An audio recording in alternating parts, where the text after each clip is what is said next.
you really have to have the audacity to think that you deserve more. Like, it's one thing to allow yourself to dream, to imagine a different life, but even the constraints of your dream, like you won't even notice that you're putting parameters around what is possible for yourself until you pause and think, okay, is this actually the most audacious thing I can think of? Or sometimes you give yourself permission to dream and be optimistic about some alternate reality, but that's how you view it. You view it as an alternate reality that cannot actually exist in your present day. And so when you think about what you're doing in your present day to make that alternate reality become the reality you actually live in, it's usually nothing or very little because, again, it's just a dream to you, right? So you have the audacity to dream and imagine and want better for yourself, to hope about it, but you don't actually have the audacity of thinking that you could be that person. You could make that life for yourself. And so it's just something that allows you to pass the time. It's something you almost use as an escape. And I think you should be very wary of making a habit of thinking about good things for yourself and imagining a good life for yourself and only using that as an escape. So the thought of it is the escape. The visualizing of it is an escape, but it's not something you realistically think you can make tangible in your everyday. And making that switch, the difference between the version of you that dreams for something, but again, it's just a dream. It's just something that you think about before you go to bed or you think about while you're asleep, whatever. It's just a dream. The difference between you that dreams and you that builds a life of your dreams is audacity. Audacity, audacity, audacity. And you frankly have to be ultra annoying about it. People around you might think that you are arrogant to want more, or cocky, or excessively optimistic, and you really just have to say, I really don't care. I really don't care what you think is possible. I really don't care that you've decided that your life has these guardrails around it, but mine doesn't. Because you're going to do things that seem ridiculous to other people. Because again, in order for the dream to not be a dream, in order for the dream to become your life, you have to make decisions in your everyday. And those decisions, the decisions of someone that thinks they can have something incredible, are very different from the decisions of someone that thinks like, this is all there is for me. The standard 9-to-5 or the standard day-to-day life, this is all there is for me. The decisions of you and that person are totally different. So when you start going kind of off the wall, you start going off the beaten path, people around you are going to side-eye you, especially because your audacity is going to trigger them. It's going to create friction for them, because if you are someone, right, who you have a dream, you ignore it all the time, just like everybody else ignores their own dreams, and you've settled for a life of mediocrity, right? And everyone else around you has settled for this life because this is your quote unquote normal. Everyone around you in your life is also quote unquote normal, right? They are not triggered on a regular basis because everyone else is doing exactly what they're doing. They're striving for the same, material gains that are incremental or quote unquote realistic. They're not triggered by anything. But when you show up, you have the same life as them. You have dreams, just maybe not the exact same dreams, but you have dreams. They have dreams that they're ignoring, and you decide, I'm not ignoring my dreams anymore. And you start doing things that show that you're not ignoring your dreams anymore. What you're saying to them is, I want more than what you have. I want more than what we as a collective in like our immediate bubble has decided is normal, attainable, good enough. I want more than that. And now you've triggered them because you're saying that you want more than what they have. And there's a level of like, oh, who are you feeling like? Right? Like, who are you feeling like? Like, even though they can say in their own head that they wish they had a better life, they're not doing anything about it. And it's safe and comfortable because your mind, as much as people love to like be like, oh, I want happiness, I want this, I want that, like your mind is not actually trained to want those things. Like I saw this TikTok recently that was talking about how like the human mind, and I didn't love the findings of the TikTok, but I could see the general like through line or logic of the TikTok, which is basically saying how like your mind is not actually seeking out happiness. Like human beings would not have gotten to the point that they got to today if they were able to just be happy and chill. You know, we're always scanning our surroundings and assessing for what's wrong because that's what keeps us safe. So if you're always scanning and assessing for what's wrong, your default is never going to be happiness, because happiness can be something you experience like in a fleeting moment. But if you experience it continuously, you might like let your guard down and literally die or whatever it is, right? So the fact that human beings are able to constantly evolve, keep themselves safe, find better and better ways to keep themselves safe is, you know, kind of speaking to that side of our mind that is constantly assessing for something that is wrong. But yeah, it's safe and comfortable for them to deal with kind of the friction or negativity or just like the discomfort of mediocrity, right? Because you've settled for something that you don't want. You've decided this is quote unquote good enough. So, but it's your normal, it's your default. So you've kind of settled into what the rhythm of a life that you are not fulfilled in, right? And so that's your normal. It's comfortable, it's your default. It has all of these other things that you don't like in it because it's not the life of your dreams, but you've accepted that. Now you're coming in, you're in their immediate bubble too, and you're saying, well, I'm not happy with this, I'm going to do something about it. And that requires a level of audacity that's going to piss other people off. Because now they have to pause and think, and it's not even really anything to do with you. It's more to do with themselves, because now they have to pause and think, okay, who is she feeling like? Why is she feeling like she's better than me? And also like now they have to pause and think, I have no excuse anymore, right? Because before, the fact that they were defaulting to this mediocre life that they were not fulfilled by, it was made comfortable for them because everybody else was doing it too. Everybody else in their life had some secret dream or ways like, and they would use it as an escape and they would talk out loud to each other or whatever, or hold it secretly in their heart. But nobody was doing anything about it. So anytime it came time to be like, well, why don't I just do the things that will get me the things I want? Why won't I take any risks? Or sometimes you don't even have to take a risk. Why won't I do anything about this thing that I say I want so bad? They have a million excuses, and they're all validated by the fact that everybody else around them is making the same excuses. Oh, well, of course I can't do that. I have a family, I have these responsibilities, which of course, this is not to say these excuses are not valid. But again, those excuses are only real if everybody else is using the same excuses and nobody else is getting what they want either. Well, I have these responsibilities. I can't take a risk like that. I can't abandon this thing. I can't do, or I have to do this. I have to do, so all of those excuses that they pull from their everyday life that they don't want, they don't carve out any time to do the thing they do want. They just focus on the excuses, and they can't cash in those excuses when you have the same ones and you're not cashing yours. Because then it's like, okay, well, she has this responsibility. She has this family. She could be just as risk averse as I am because we're all in the same bubble. So if she decides to have audacity and do the thing anyways, my excuses, I can no longer cash them in. And it's not like you're physically going somewhere and saying, hey, Mr. Excuse Man, take my excuse. It's in their own head. But they now have hit kind of a wall in their own head because there's a barrier. Before, they could soothe themselves. So they could dream, use it as an escape, and then self-soothe and be like, well, this is why I can't chase my dream because of all these excuses.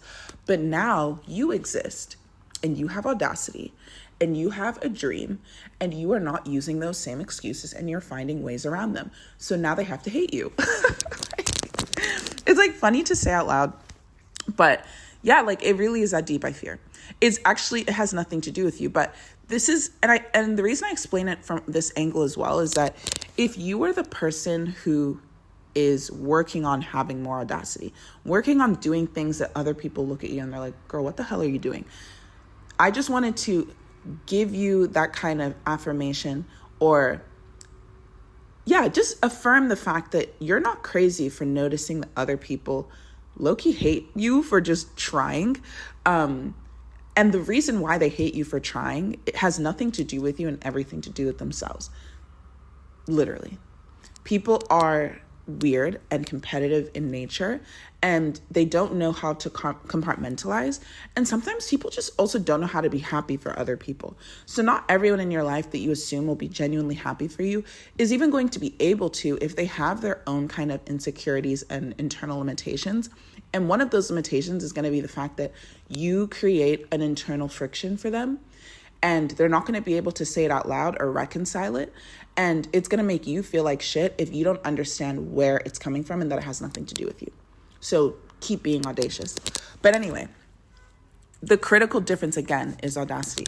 The people you see out there, you see online, you consume their content, they're doing amazing things, they're living a life that you want, and it seems so easy for them. You're like, oh my gosh, how did they do these things? They have audacity. This is so funny to me as well, because I feel like people love to hate on influencers. And when I say influencers, I really just mean women. They're never thinking about male influencers when we say the word influencer. It's just like another label we use to hate on women. But that's like my whole other opinion on something. But anyways, right? I think something people hate when they see people who are popular online. And I wouldn't even say influencer is such a broad term, which is why I'm like, I really just think they mean secretly they just want to hate on women, so they use the word influencer instead, because it's such a broad term. There's so many ways people come online and build large followings for so many different reasons, niches, like all of this stuff, right? But when you're consuming this online content of somebody who seems to live a really easy, straightforward life filled with like financial freedom, complete abundance, all of these things, and you're thinking to yourself, like, they don't even make it look hard.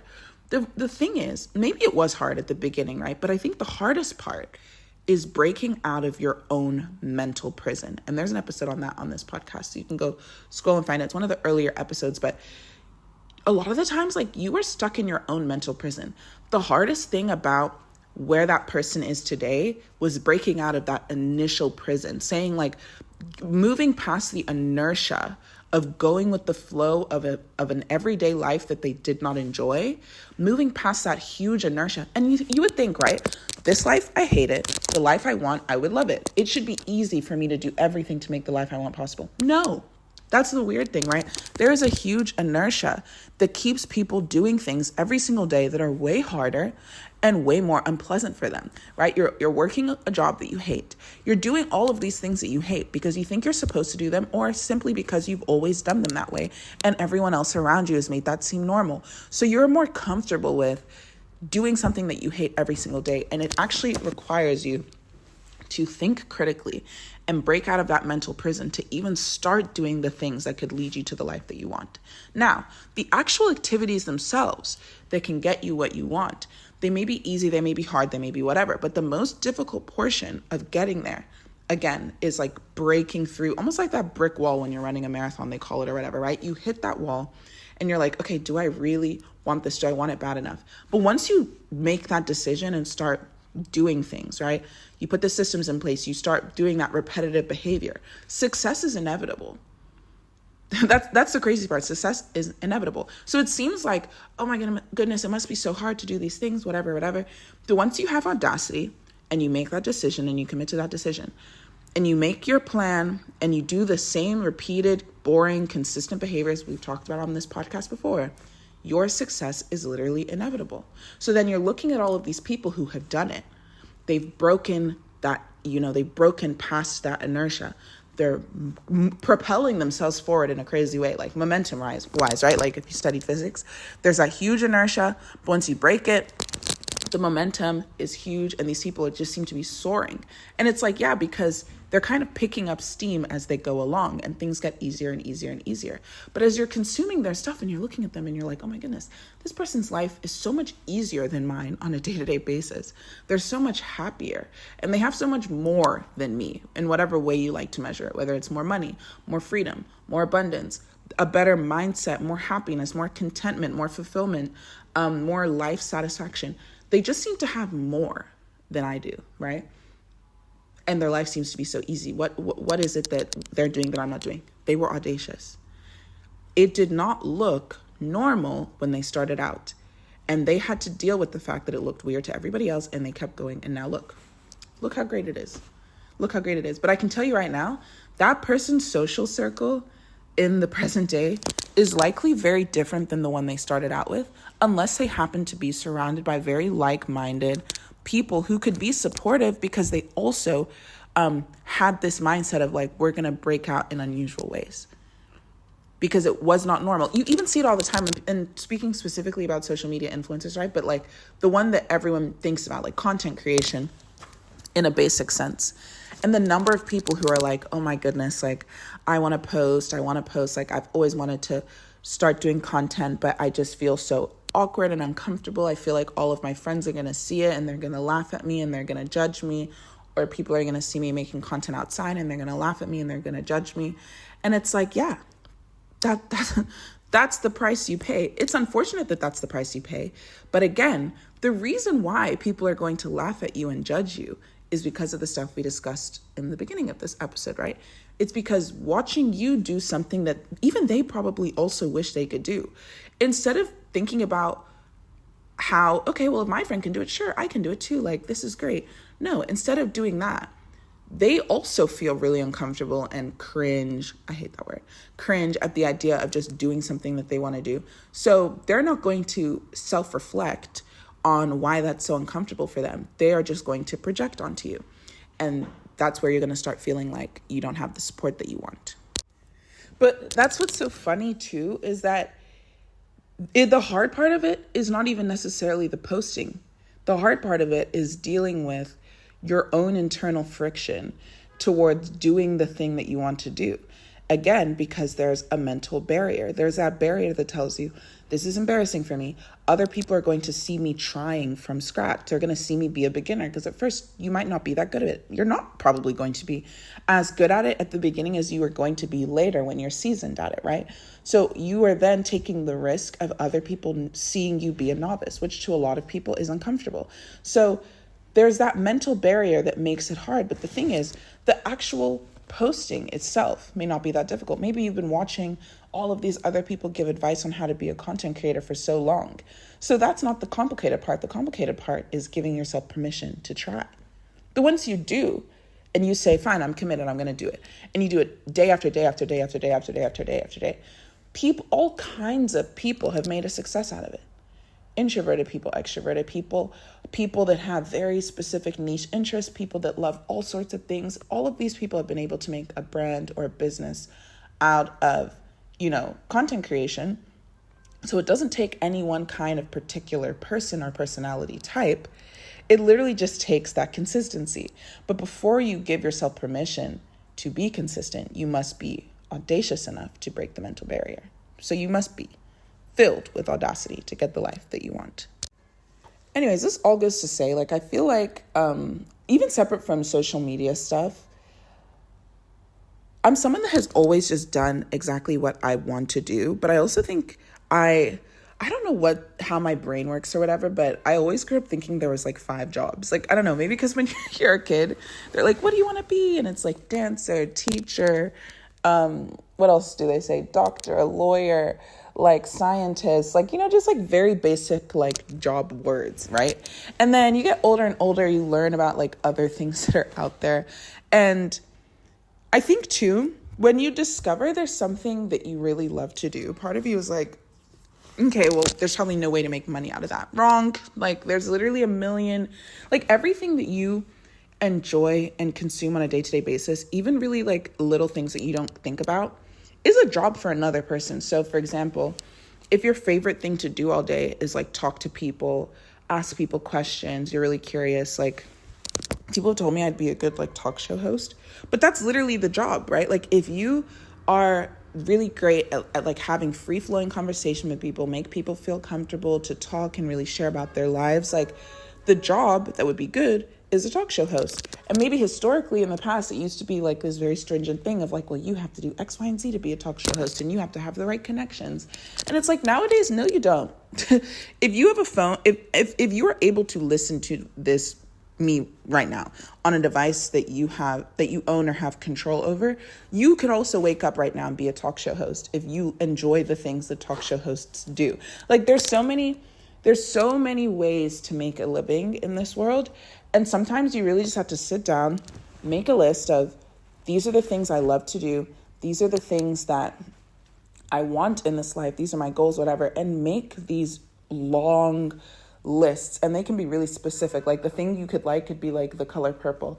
Like you could really like curtains. You could really like, I'm like looking around my room. Like you could like the most random things. Like you could like shoes. Maybe you want to be a shoemaker. But then genuinely like sit down and try to map it out and make a plan for yourself and allow yourself to think outside of the box. Like allow yourself to think outside of the confines of what you think a normal life is or what you think a normal way to make a living is. Because I promise you, the thing that you would really love and genuinely enjoy to do, that you have all these hangups about how easy or possible it is not that hard. Like I'm someone who, like this year I was really trying to get serious about the idea of public speaking. And like, oh, what would it look like to actually do that as a job? Because it's something I really enjoy doing. And I've done like speeches and I've spoken on behalf of like my company before and like the company I work for and all of this stuff. And I was like, okay, what does it actually mean? Like, let me not have all these ideas in my head about what it takes to become a public speaker, because I really have no freaking clue, to be honest. And so I like looked it up. And I was like, okay, how are other people doing it? And on TikTok nowadays, whatever it is you have interest in doing, somebody else has already done it and is telling you how to do it. And it's the best. And I get on there and you have people being like, well, yeah, I mean, I thought I didn't fit the mold of what a paid public speaker would look like. But then I went from getting paid a pizza in my first speaking engagement. And then in my second speaking engagement, I got paid like over $2,000. And like, for some people, that's a lot of money. Like that's like a monthly salary or something. You know what I'm saying? Or this one girl, she did a speaking engagement. They saw her and they thought she was speaking great. They offered for her to speak at this big event. And she was all excited. And she was like, they're asking her rates. And she said $500. And she was so excited at the idea someone would pay her to do something that she enjoys. Only for her to find out that the keynote speaker at the same event that she was asked to speak at got paid $100,000. So it's like, there is money in this world, okay? There's money in this world. There's money all around you. I saw this thing too that this person was saying, so many people pray for, this was like very woo-woo, witchy, spiritual TikTok or whatever. But she was basically saying how instead of doing, I'm saying all of this, I promise you I'm not a witch, okay?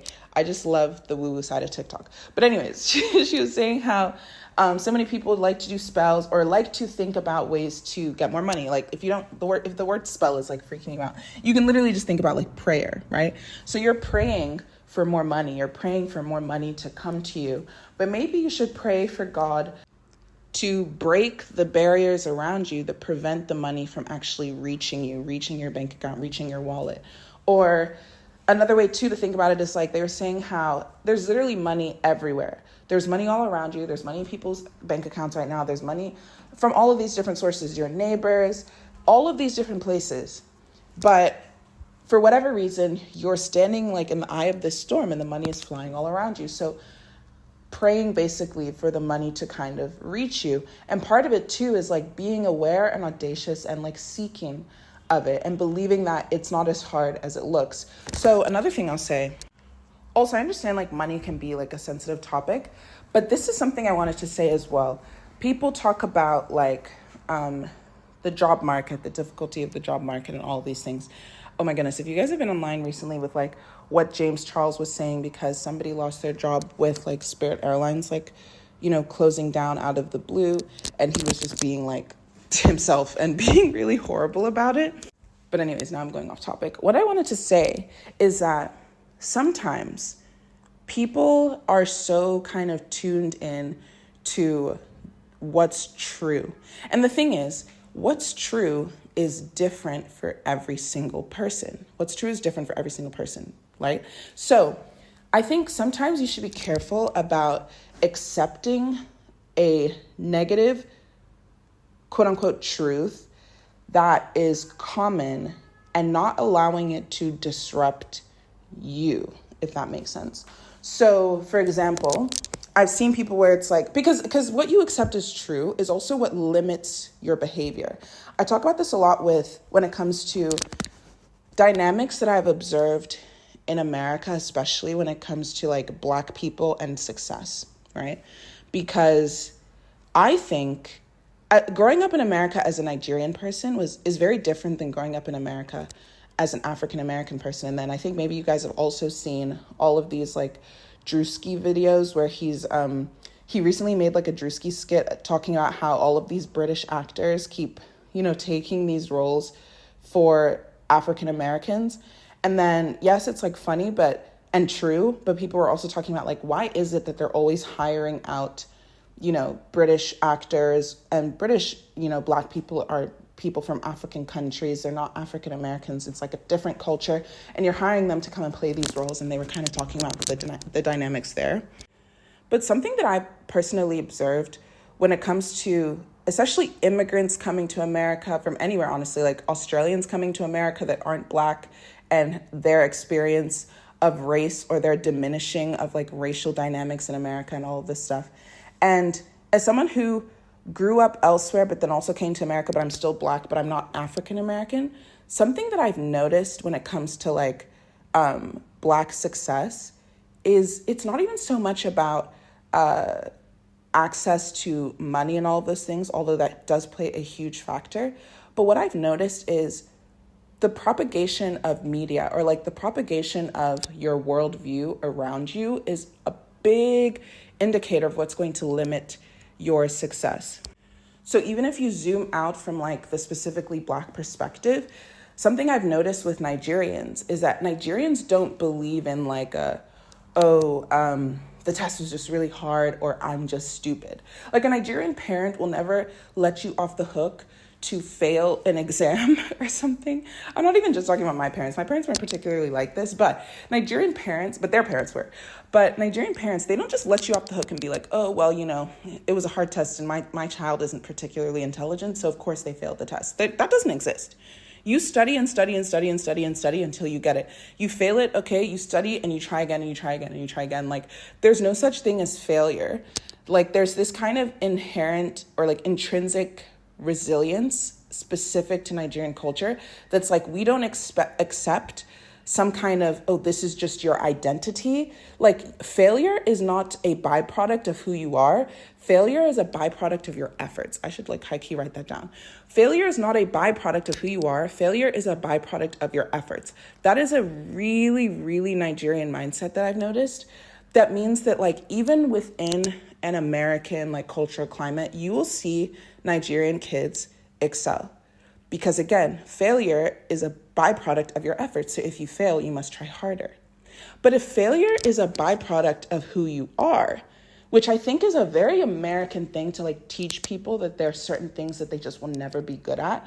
And I'm generalizing here, obviously. But if failure is a byproduct of who you are, then if you fail, you're supposed to just try something else, or that's just not a thing for you. That's just not something you should excel in.